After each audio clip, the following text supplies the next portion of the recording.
Now, I encourage everyone to be highly interactive, because it's going to be boring if it's just us talking to each other. So use the chat, use the Q&A. Everybody feel free to say hi.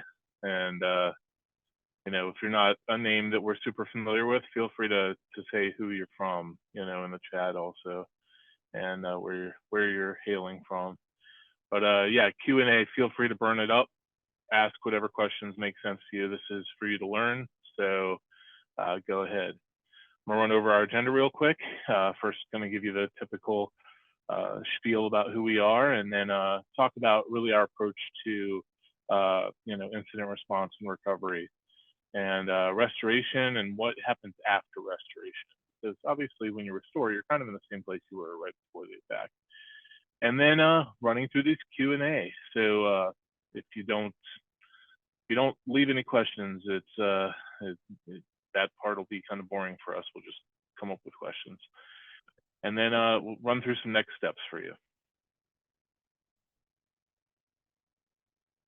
I'm Art O'Kane, acting as Field CISO and CIO at Airiam. This is Ben. Ben, you want to introduce yourself? Absolutely. My name is Ben Hartwick. I'm a technical advisor at MOXFIVE. So I'm really looking forward to this discussion because restoration is a passion of mine. So it should be kind of fun too. So let's talk a little bit about MOXFIVE, if you don't mind, Airiam. So Art there, we're a specialized group of technical advisors.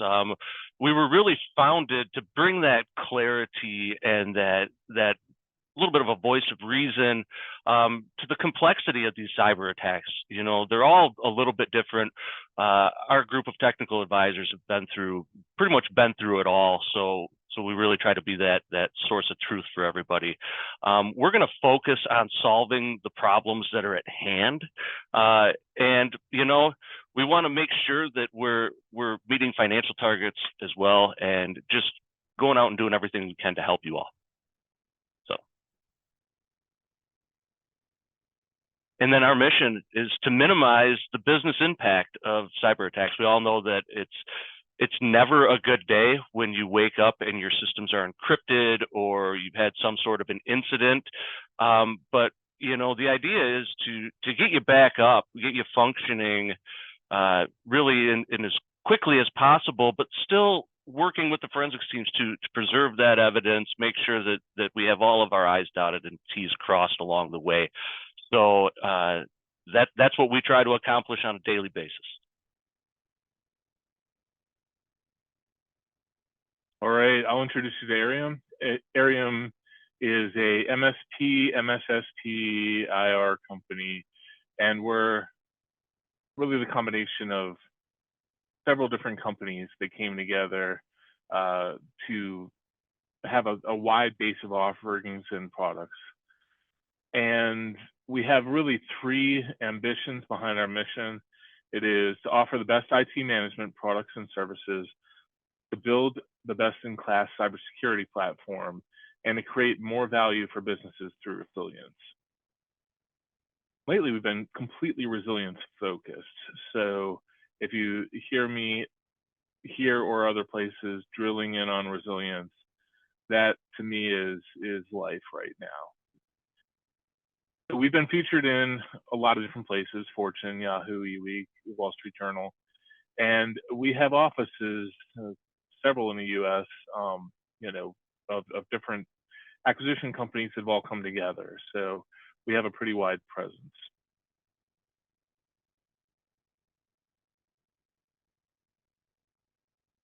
All right, let's talk about kind of our approach to recovery. Obviously, anyone can throw a backup and recovery plan at a server, but once you have a company and you have several servers and systems and things that drive your business, after a disaster like ransomware has struck, it behooves you to have kind of a systematized way of doing it. And MOXFIVE certainly has a system behind this. We do, and with a systematic approach, Art, the the first step is actually properly scoping the incident. So, when you wake up on that Monday morning and realize that none of your systems are working, you're going to take a few steps. You're usually going to, contact your insurance carrier after you've determined that, oh, we've got our systems are locked up. Call the insurance carrier. Insurance carrier is going to get you in touch with legal. They're going to get you in touch with a firm like ourselves here at MOXFIVE to really go through and talk and learn about the incident. So it's not just how many systems do you have? Is there encryption? Is there, are there backups? There's quite a few things that we like to gather along the way that are going to help with bringing you back up in a timely fashion, along with making sure we know who's involved, who we're going to have involved. So any questions about that, Art, so far? Or Yeah, well, so when you come into work and you see everything encrypted, you're obviously your first instinct is to have a panic attack. When there's a small time that happens between when you make that discovery and when you start calling people for help. And that's usually when you're having that kind of mental breakdown and your life flashes before your eyes. After that moment is over, really, what should their next thought be, in order to get you involved to start helping them with this incident? absolutely. So my recommendation is to, if you have cyber insurance, communicate with them often and early. So if you don't have cyber insurance, there's a couple of, it takes a little bit different path. So with cyber insurance, if you contact your insurance agent and say, hey, I've had an incident, or you reach out to their response teams, they're already going to kind of have a playbook of who they want to line up. They want to line up a restoration firm. They may want to use a forensics firm that is the same as the restoration firm or different. It's kind of depends on the size of the environment. And they're going to say, hey, we know that you have some personally identifiable information, or PII, on your systems. We could probably rope in a legal team as well. And usually the insurance carrier will help line all of those pieces up. So my recommendation is to reach out to them. But if you're a system administrator, you come in and you realize that everything is ransomed, your next step should really be to try to do as much containment as possible before you even reach out to them. So my recommendation on containment is not necessarily to shut all of the systems down, but just to pull that egress point. Just cut those systems off from the internet entirely. This is going to make it so that if the threat actor is still dwelling in your environment, they don't have access to it anymore. But it also preserves some of that memory forensics that might be needed to determine what happened as things unfold. That's great advice. Well, we definitely don't want you to shut down your boxes. A lot happens when you reboot a computer. You lose everything in memory, and anything that was set to kick off when on a reboot is now set in action. So, definitely leave your machines kind of the way they are, and but yeah, unplug your firewall to cut off remote access so that threat actor can't do anything. Great. And so I love that your real first thought is contact insurance, because insurance is going to pull in MOXFIVE most of the time anyway. But that is really kind of where to lead. And obviously, if you call Mox, Mox can help you, guide you through that, calling your insurance and cyber legal, etc. But insurance is going to be the big decision maker there. Yeah. And if you don't have insurance, you can reach out directly to a firm like myself, like MOXFIVE. We can help align you with we can align you with insurance carriers in the future. It's not going to help for your existing predicament that you're in, But one of the things that many people forget is the legal aspect of it as well. And if you don't have a lawyer or don't even know who to begin because you're like, man, I've got my cousin Bob over here is my lawyer. He's a buddy of mine. He's not going to have the expertise needed by a cybersecurity lawyer, somebody that's been through hundreds of these incidents, that knows exactly what's required by the states for notifications and things of that nature. So we can help align with one of the legal teams as well, just as an FYI. So if we head into the next part there about the kickoff call. Yeah. So the kickoff call, we've gone ahead. We've jumped on the scoping call. We have determined how the incident kind of unfolded. We're going to listen to you as far as when it first happened, get some of that qualifying data. You know, do you have a specific extension that everything is locked up with? Once we've done all of the scoping, the next thing after that is, you know, we're going to get paperwork out to you, make sure that, you know, everything looks good. But then we want to really align those technical teams that are going to be get on a kickoff call with those technical teams. Paperwork's been signed. Here's how we see things unfolding. So we're going to say, hey, we need to schedule cadences for the technical team to help. One of the first things, you know, everybody's pretty much working remotely nowadays. We want to make sure that the team that is actually hands-on keyboard can gain access into the environment, whether that's through a remote management tool, VPN, something. So we really want to make sure that is handled sooner than later, so that we can actually begin to get in there and assist. The technical teams, they're going to go off and you want them to work. You want them to work together cohesively, while, you know, the executive teams typically need something else from that. They're not usually as hands-on keyboard. They want to be informed of, you know, where we're at now, what our next steps are, what we should be thinking about. We'll handle some of that on the technical call, but we'll also line up those cadences that we're going to keep with the executive team.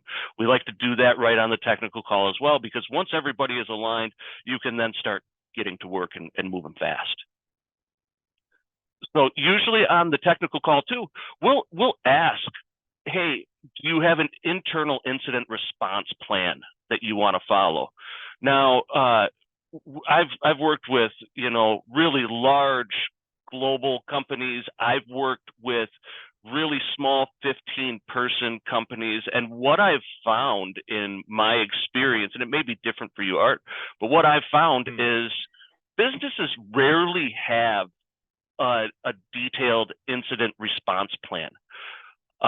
Many times they've got something that they have copied from a website that says incident response plan, and they're able to check the compliance box by having that, but it's not a lot of times tailored to their individual scenario. It's more, hey, we're going to go through and we're going to contact people. We're going to restore systems, but it doesn't get into the granular detail of what they need first. So a recommendation that I can make to those that are on this would be to go ahead and get together an incident response plan for your organization, and make sure that it's tailored for what you need. Yeah, absolutely. I would echo what you're saying, regardless of the size of the organization, whether it's a Fortune 500 company or an SMB, a 10-person company. You know, usually when we're called in, there's no incident response plan, or there is one that is a cookie cutter boilerplate template and doesn't really reflect the context of the company, doesn't really reflect the priorities, and really outline kind of what our action plan is.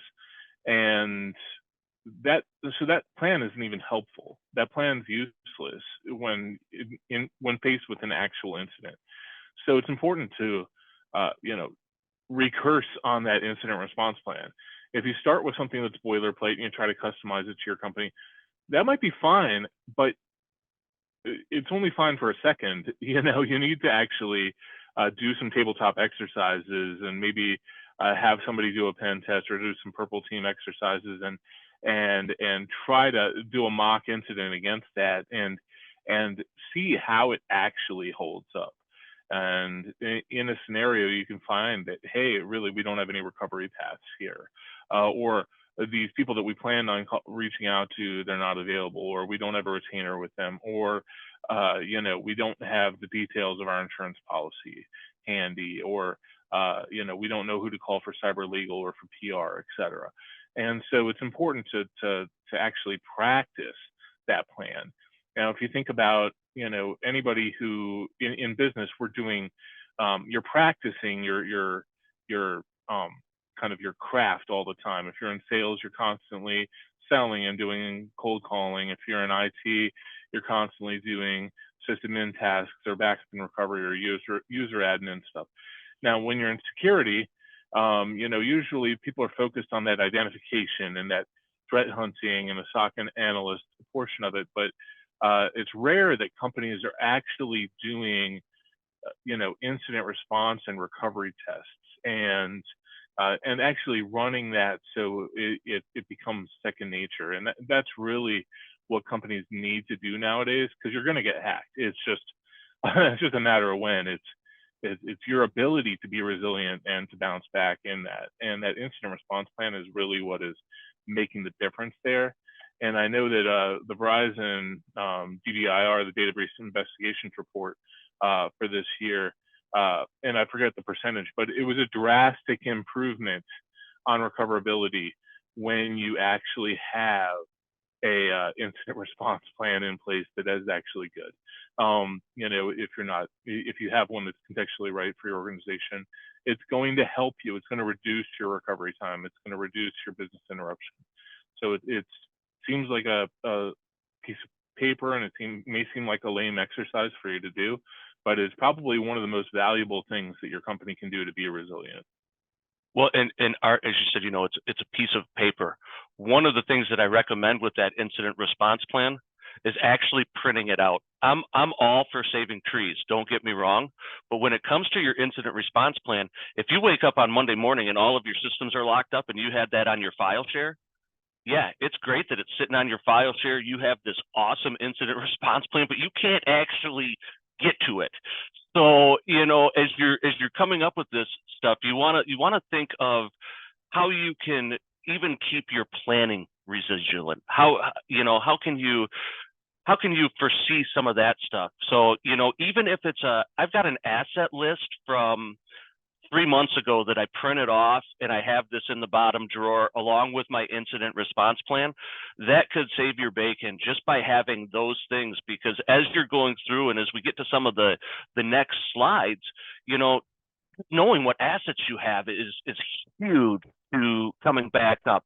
So yeah, print some of those off or put them somewhere, store them somewhere where a threat actor wouldn't be able to lock them up. Having it stored on a local file server is not my preference. So,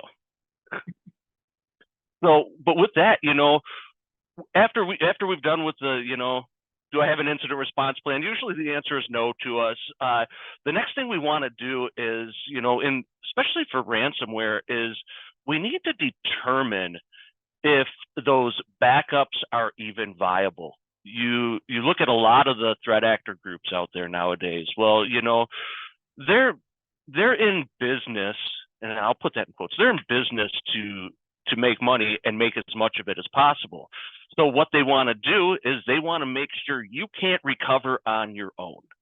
So if one of their targets is your backup systems, if they can delete your backups, if they can encrypt your backups, however that may be, whatever they end up doing with them, if that's one more reason for you to potentially pay to bring your business back up. So that's one of the things that we highlight within that first day. Let's jump in and see what we have for backups. Do we have SAN snapshots? Do we have actual immutable backups that are stored in the cloud? Do we, you know, what are we looking at as we're going in here? So What about you, Art? Have you seen backups just in all sorts of arrays? I'm sure. Yeah. So we've seen just about every technology out there for backups, and against a real threat actor in a ransomware scenario, almost none of them hold up. So, a determined threat actor is going to find a way to get your backups if you have them. So, there's architecting your backup solutions so that they're not accessible from the rest of your production network is really the way to do it. So it's really air gapped. But in those cases, usually your backups aren't valid. Aren't something we can restore from. Like they would need to be decrypted first for us to restore, and we've done that several times. But SAN snapshots too. A lot of companies just fall back on SAN snapshots. They're like, we don't need backups. That's so last generation. We're using SAN snapshots now because we can just bounce back to a snapshot. Well, if the threat actor has phished your creds and is able to access or has done some other, cred, harvesting from your network and is able to get into your SAN, then they're able to turn off snapshotting or, corrupt your snapshots. And we've seen several times where we go to restore from snapshot and there's no snapshots to recover from. So, but part of this is we get lucky. We've gotten lucky several times where, hey, there's all the normal backup paths aren't usable, but where there was this one machine over here that had a copy of the backup, and that one still has a backup, stuff like that. So sometimes it's good to get lucky. Exactly. So yeah, I mean, so this step, this determine the backups, this is us hunting for a Hail Mary. It's us hunting for a way to recover you on your network before we start rebuilding stuff. So, and while we're still on backups, before we go to the next slide, one of my recommendations, because I'd like to provide some recommendations along the way, keep those backups off your domain.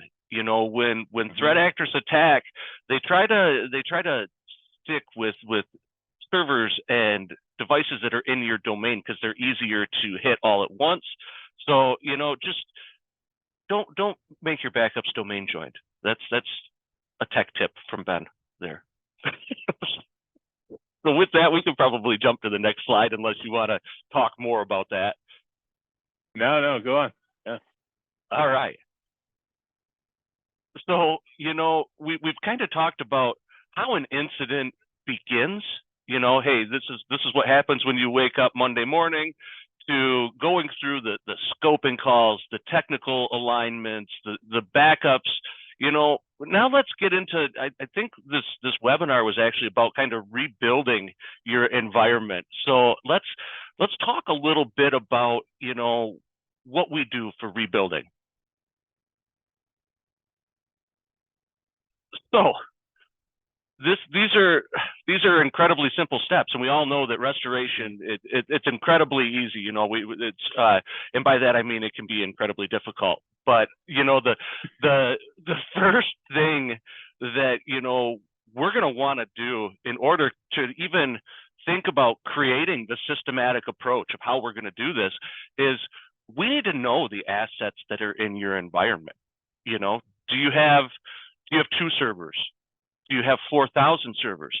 When you're looking at your assets, are you just focused on what maybe manufacturing equipment needs to run, or are you just looking at finance? Depending on who you have on the calls is going to determine criticality of what they think the assets are. But we have to know what's there. And so a lot of times your network diagram was on your file share. It was there. It was in, you should see the Visio. It looks so nice when we actually have it. But in reality, you're locked up. You're not going to be able to access that. So even having printed off, hey, this is, do it every month. These are our assets for this month. And from there, once we know all of those assets in the environment, which, on some of these cases, we won't know them all until we get a little bit further, we need to prioritize those. So as I think of prioritization, what is actually critical? Well, to the IT infrastructure, usually domain controllers are pretty critical. I don't know many domains that work well without them. Uh, so, you know, that's one of the things that I think of from an IT system. You know, how are we going to prioritize those? Well, I hate to tell it to all the people that are in IT here. There's other assets that are important to the remainder of the business. It's weird. I only think IT, but the some of the other business, they think about how am I cut paychecks on Friday? All my systems are locked up. This all because this payroll solution that you now have, well, hey, that's going to be come into the priority. Let's make that one, because you know what? Especially the IT guys that are going to be up late and working on this, and they're pulling their hair out right now. We should at least make sure that they're getting paid, if at all possible. You've got, but think of what finance is going to need. Think of what's going to be needed to run the business. And that depends on the industry. If you're a casino, I don't know if anybody's heard, but there was a couple of those. There's been a couple of casinos that have had some bad days recently. They're in the business to make money. Well, if your systems are down because you've potentially pulled the plug, or you've been locked up, or whatever it may be, you're not making money because those slot machines aren't whirling. You're not making money because people can't get in. So what are those assets that need to be brought back up to keep the business running? If you're a hospital, usually there's a failback to paper, but it's a lot easier when you have your electronic medical records. How can we prioritize that so that the nursing staff, the doctor staff, can see what's been going on? So prioritizing those assets. And you want to know what? It's not something that Art or myself can do. No. It's completely based on the context of your organization. And, for some organizations, it's been, hey, we need Exchange servers up and running. We need our email first, because we need to be able to communicate with our customers. And for some, it's been their sales systems, and others, it's their manufacturing systems, and others, it's their ERP systems or their finance systems. So it really depends. And so that's what really you're saying with the context of the hospital and such as well. You are the ones that are going to be able to prioritize those assets for us. So that's one part we can't really automate away at this point. We can't really we can't do that for you. So we're going to start probably with AD. We're probably going to start with those domain controllers to get you up and running identity wise, but that doesn't help your company make money. And obviously you're gonna have to do some on the fly business impact analysis and say, okay, these are the systems that we really need in order to make money or to stay in business. And we try to focus on getting those up as soon as possible for you to minimize that revenue hit. Absolutely. And that's where we kind of go down to this next thing, restoring those critical systems. Well, so what a lot of people don't realize is when you're restoring critical systems, you can say, hey, QuickBooks is number one, my email is number two, my domain controller is number three, whatever priority they want to put it in. But there's dependencies that come along with some of these critical systems.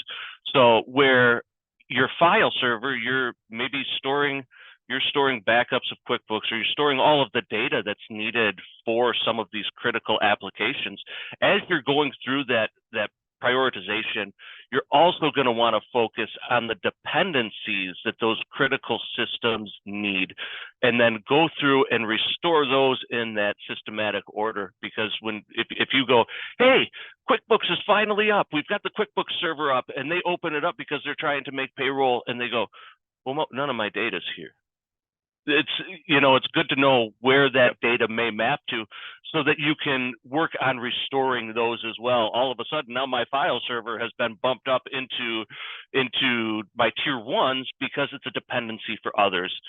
So you'll find if there's no IR plan, no listing of assets, no prioritizing on that list ahead of time. We're going to go through and we're going to restore what we feel and what the client has told us is critical.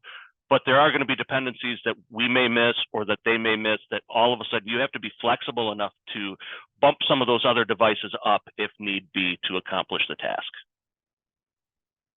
And then once you have restored all of those critical systems, all of those dependent systems, well, at that point, you're going to restore the remainder of the devices. Do it in a 1, 2, 3, 4. Okay, we need to get the sales desktops up quicker than anybody else because we need them to be sending quotes. We need them to be making money. They're our money engine. So they might be bumped up before, someone that may just be on help desk or that may be in another fashion, but it's all dependent on that business. So does that make sense to Art? Yeah. And one thing about the restoring the remainder of the devices is that often represents kind of the tail of the incident or of the restoration, and that can drag on forever if you have a lot of devices that really don't mean a lot to you. And one of the things that's kind of been illuminating and working in this field is there are a lot of assets that you have as businesses that oftentimes don't mean anything to you and aren't really a priority to restore. And, so when we're working out, after we've gotten all the critical systems up and you're up and running as a business, and we're sitting here trying to restore these things that are kind of inconsequential to you, you realize that, okay, out of those 4,000 servers you had, 3,500 of them don't really mean anything to you. And, and may have just presented higher risk, and vulnerability to you, but, weren't really needed for your operation. So it's just something to think about and something that may help, you re-architect your IT environment as you're working through IR planning and VR planning and things like that in the future. You may realize that, okay, a lot of these environments we're keeping around aren't really needed anymore. And a lot of times at the tail end of an engagement, when you realize that those systems weren't important, that you're doing business without them, maybe it's time to sunset those devices. Maybe it's time to archive the data that you need off of that into something else and just go, you know what, we're just removing these from the environment totally. That's not a bad time to do that. So perfect. We'll go to the next slide, I think. Yeah.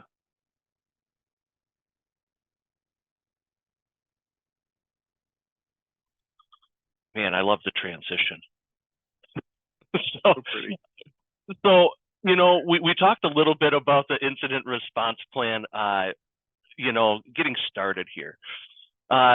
When you have an incident, you want to go through and activate that incident response plan as quickly as possible. If you don't have that incident response plan, MOXFIVE, we're going to help you with that.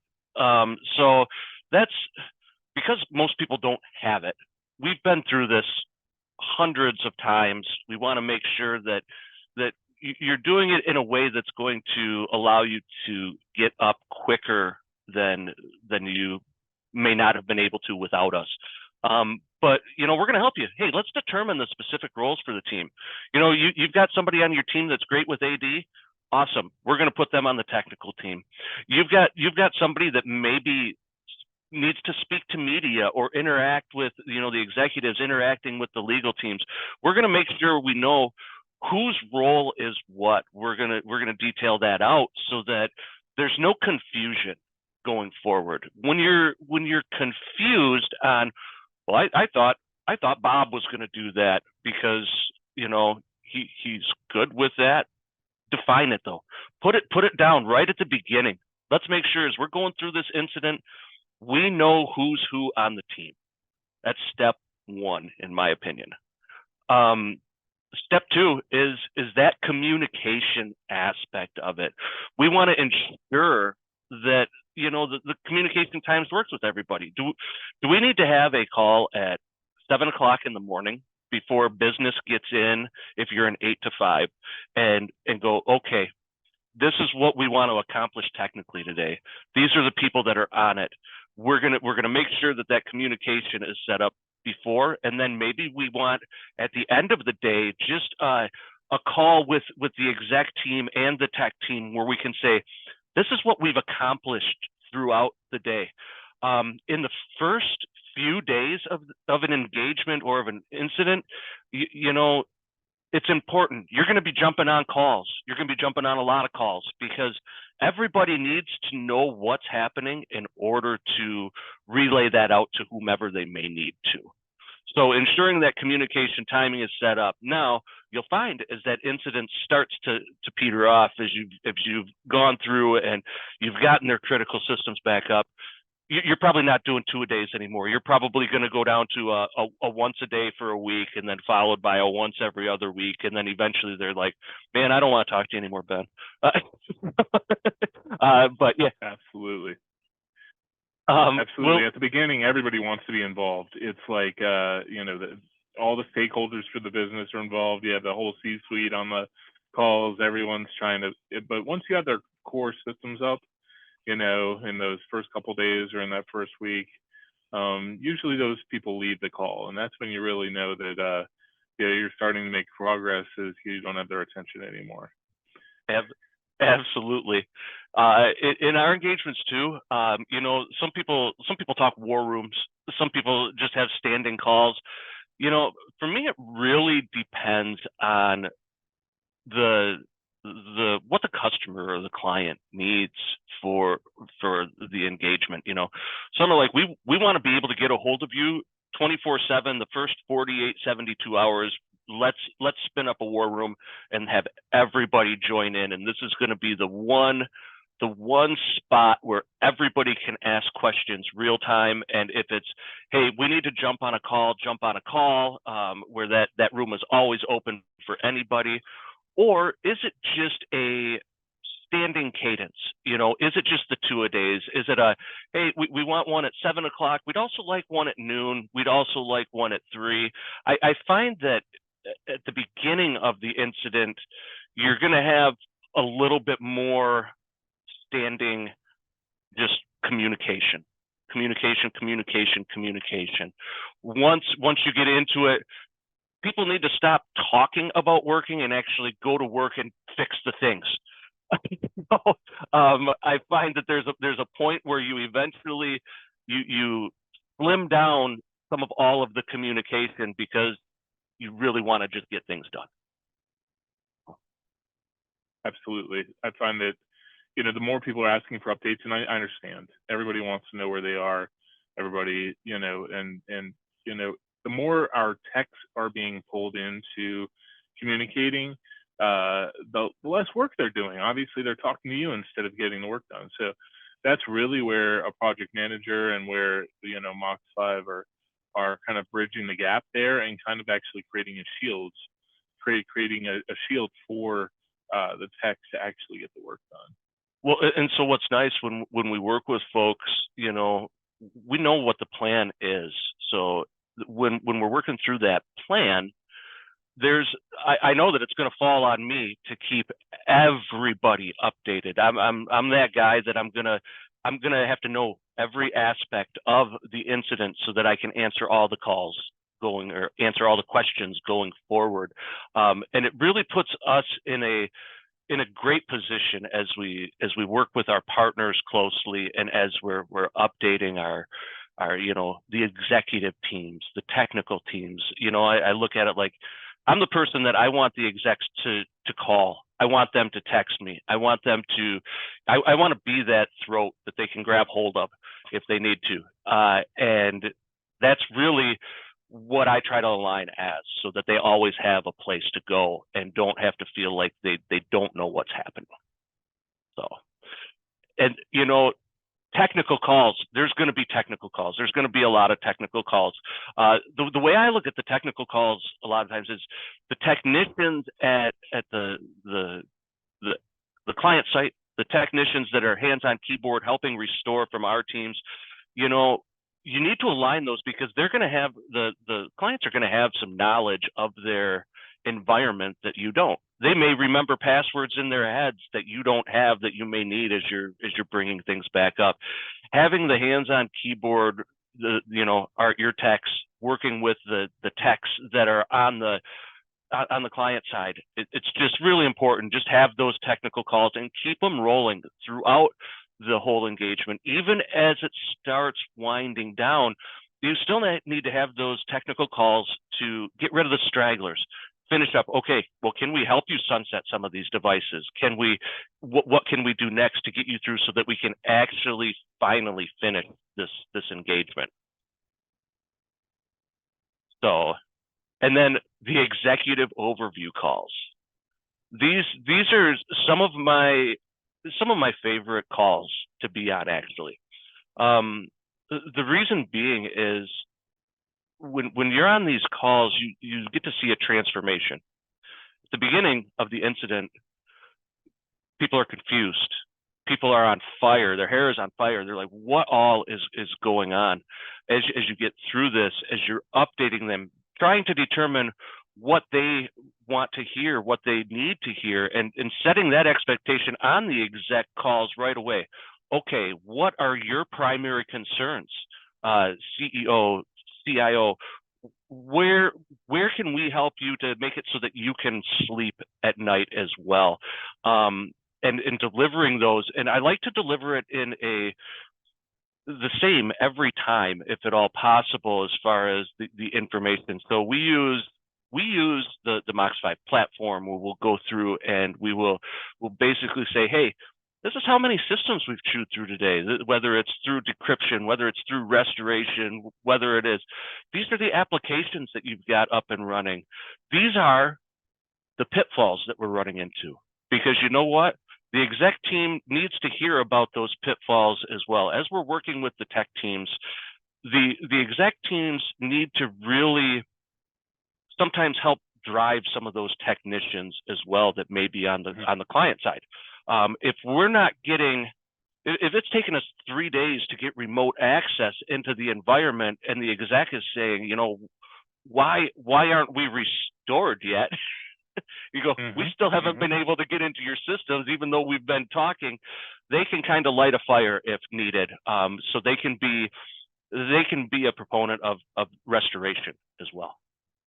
Yeah, I see that, that exec as escalation path is very important for us. So having you linked in with them is really important when we're, we don't have creds for a system or don't have access to something, and it's absolutely needed for recovery, and we're stalled, and, your business is down, and, restoration is not proceeding because we're not getting this piece of information or this cooperation. So that is a really useful part about that constant update with the execs. Absolutely. So we've gone through kind of our incident response plan and all of that. Art, is there anything that you think that we missed on this one before we jump on to the next slide? So one thing that when we're talking about incident response plan, all of this is super important. I just want to encourage people to think about disaster recovery plan also, because in a ransomware incident, it usually becomes a disaster for you as well. So you kind of need to have both in place, and with some detail in those around, service providers, things like that, so that we have information. One of the things that I've run into several times on incidents is all that information that we wanted is actually encrypted on a file share. Like Ben mentioned with the Visio diagram that's, now encrypted so nobody can read it. Include those, whether you're keeping your IR plan in some cloud repo, Dropbox, or whether you have a printed hard copy, which we recommend. Make sure that other relevant your software licensing, vendor info for your ERP consultant, your cyber insurance policy info, et cetera, any MSP info. That kind of stuff is really useful to have. And so make sure you have that fleshed out, whether it's in your IR plan or your DR plan, that needs to be accessible. Absolutely. And so the next slide, if I remember, kind kind of talks about, this is one of those after restoration, after the incident. So, in the incident response world, I'm not a huge fan of having return customers on a ransomware. I love helping people out, but we want to set them up so that going forward, they're more resilient to you were talking about this earlier, Art, the resiliency piece. You're doing a ton of that right now. It's very important for after restoration and after the incident, man, make sure that the tools are in place to continually protect the environment, whether that's an EDR, whether it's an MSP that's monitoring for you and deploying an EDR or endpoint detect and response. I always use acronyms, but you want to make sure that this doesn't happen again. Can you think of anything else that you would throw in there for the ensure tools are in place to continually protect that environment, Art? Yeah, so my thought is, obviously we're talking about after an incident, how to get you up and running, but any of this part can be done before the incident also. So you can do this now. So obviously you may not be, you may not be as motivated now. It may be harder to get budget now because you're not on fire yet. And once you've been on fire, you find that suddenly the board opens its pockets for you and you can get stuff done.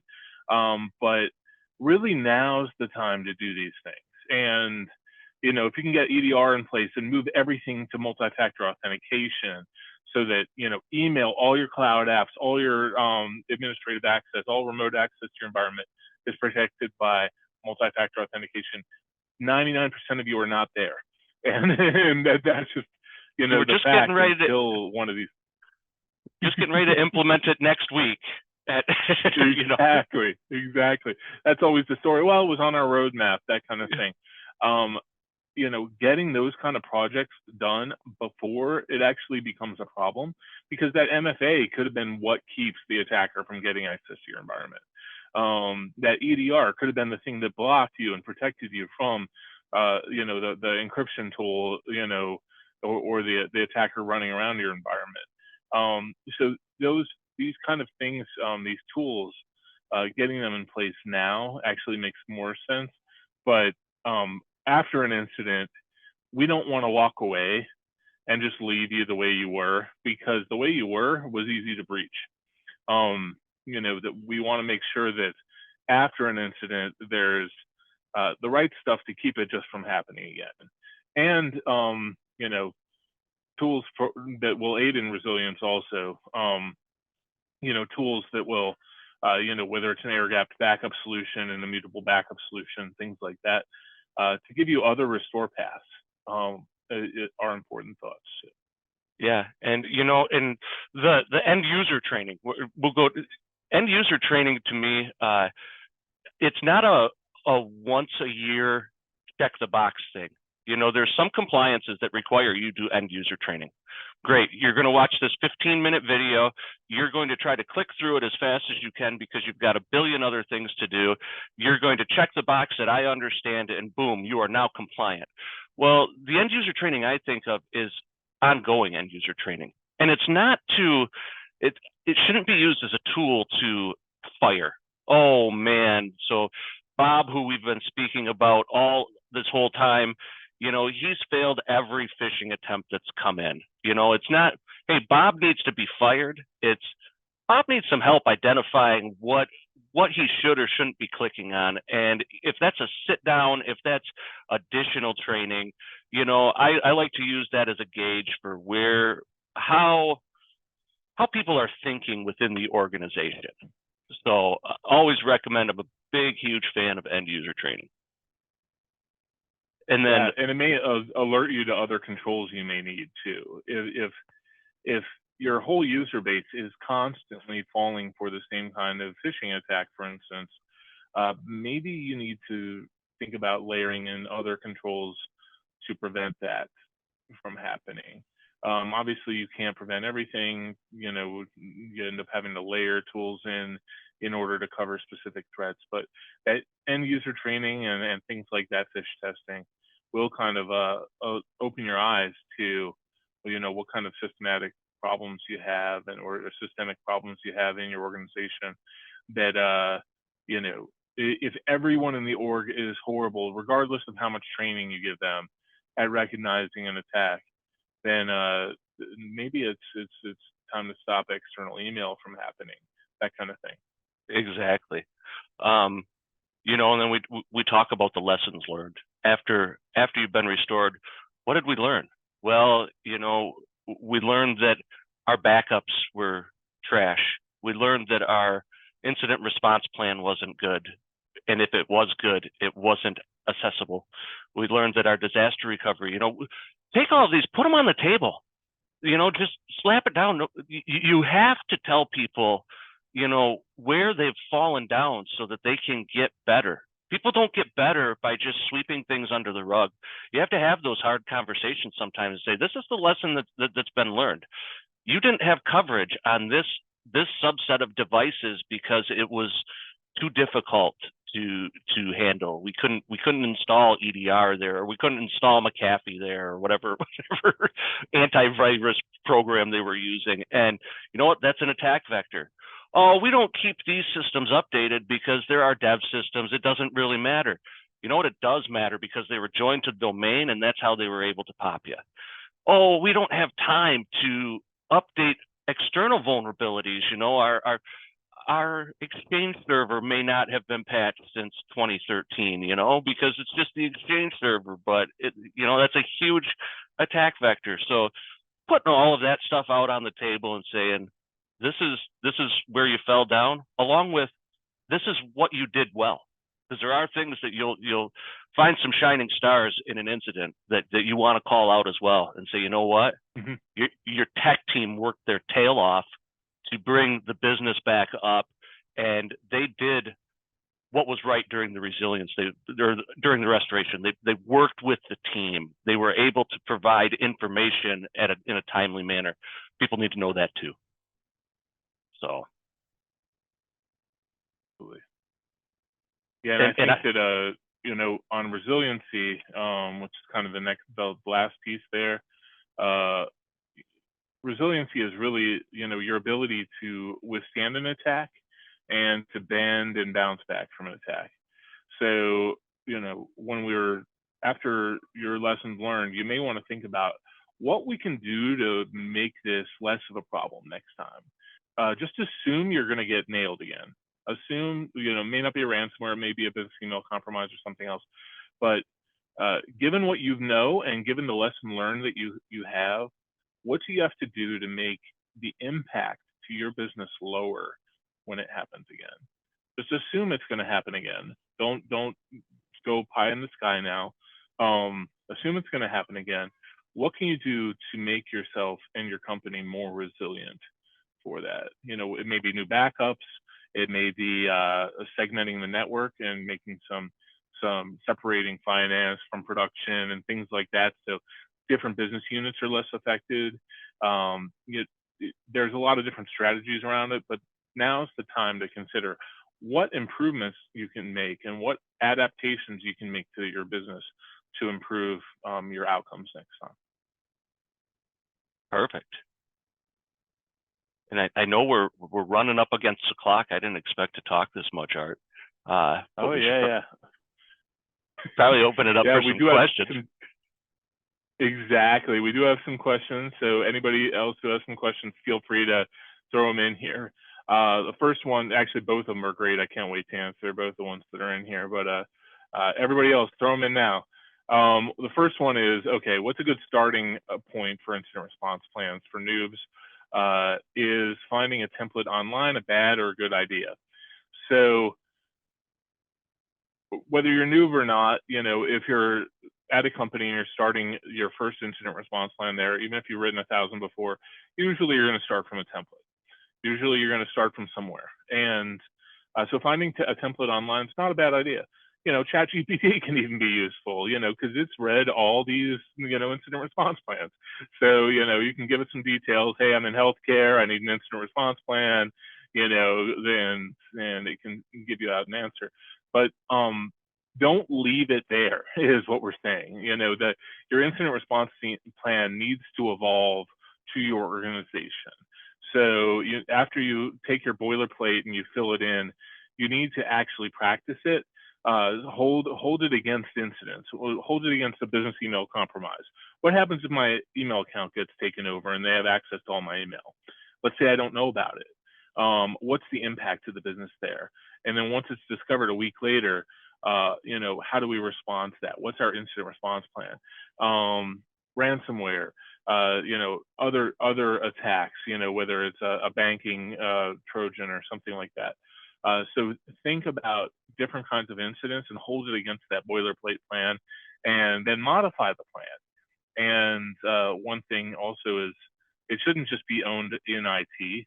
It should be a part of, legal should be involved in it. Sales should be involved in it. Operations should be involved in it.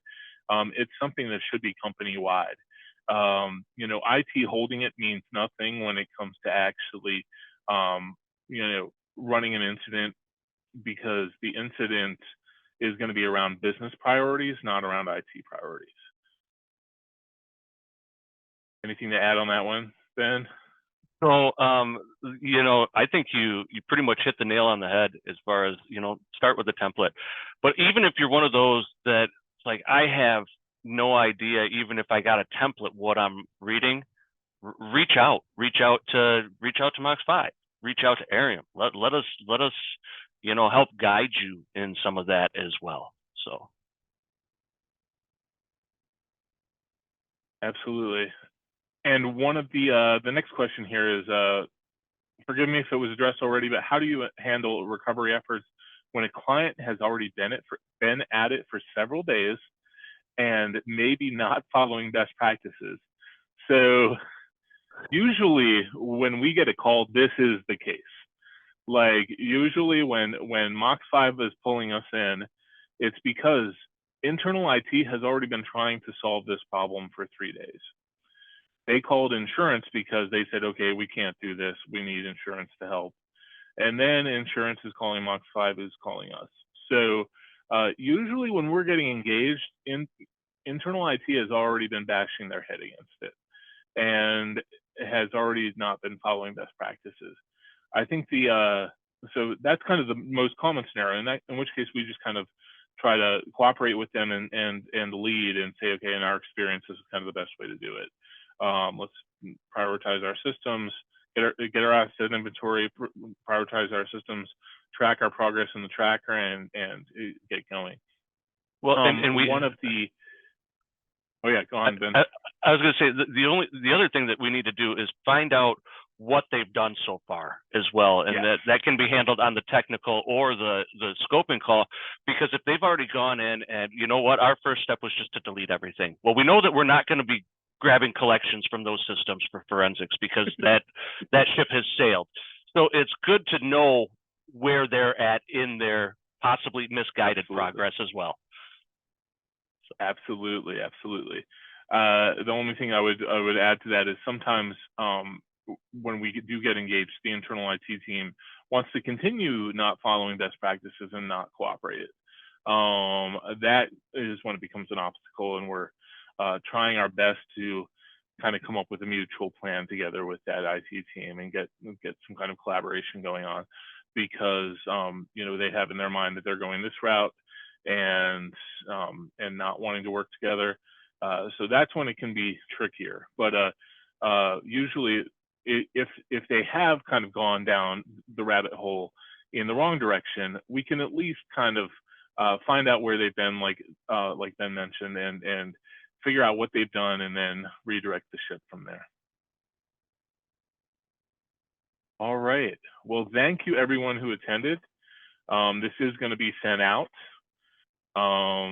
Yeah, if anybody's interested in kind of some free pen testing, we do some security assessment for companies, so you can reach out. And we have another webinar coming up in our Threat Actors series called Preparing for Future Attacks, and that's with our partner Threat Locker.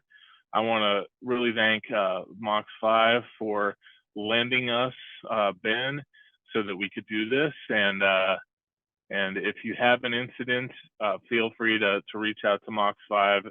Keep their contact information handy, because they are kind of the leader in the industry right now for running an incident. Thanks, Art. Really appreciate it. It was a lot of fun. All right. Thanks, Ben. Thanks, everyone.